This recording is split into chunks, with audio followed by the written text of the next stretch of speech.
उस रात आग सिर्फ जल नहीं रही थी, वो सुन रही थी और देख भी रही थी, और शायद फैसला भी वही करने वाली थी।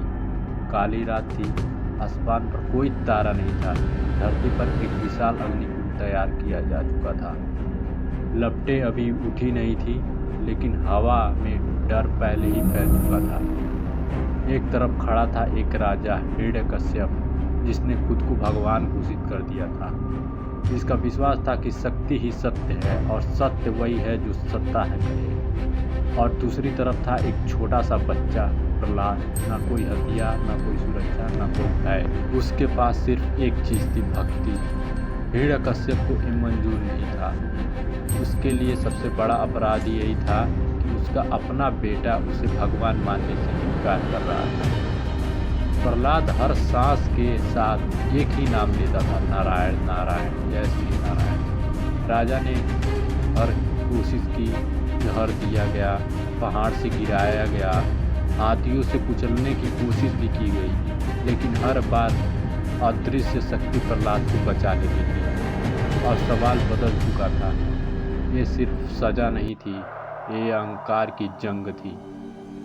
तभी याद आई होलिका, राजा की बहन, जिसे वरदान मिला था कि आग उसे जला नहीं सकती। लेकिन उस वरदान के पीछे एक शर्त भी थी, जो अक्सर कहानी में छुपा दी जाती है। वरदान तब तक था जब तक कि उसका उपयोग धर्म के लिए हो, अधर्म के लिए नहीं। लेकिन अहंकार को शर्तें दिखाई नहीं देती है, उसे सिर्फ जीत दिखती थी। योजना बना ली, प्रहलाद को होलिका की गोद में बैठा दिया जाता है। दोनों आग में बैठेंगे और बच्चा जल जाएगा, क्योंकि होलिका को तो वरदान मिला है कि वो आग में जल नहीं सकती। रात तय की गई, अग्निकुंड तैयार किया गया। लोग जमा हुए, कुछ डर से, कुछ आज्ञा से और कुछ तमाशा देखने के लिए। प्रहलाद को लाया गया।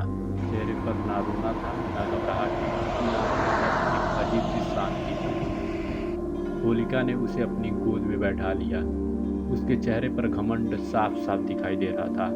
उसे अपने वरदान पर पूरा भरोसा था, क्योंकि वो आग में जल नहीं सकती थी। आग जलाई जाती है, पहले धुआं उठा, फिर लपटे, फिर शोर। लोग पीछे हटने लगे। तभी कुछ बदलने लगा।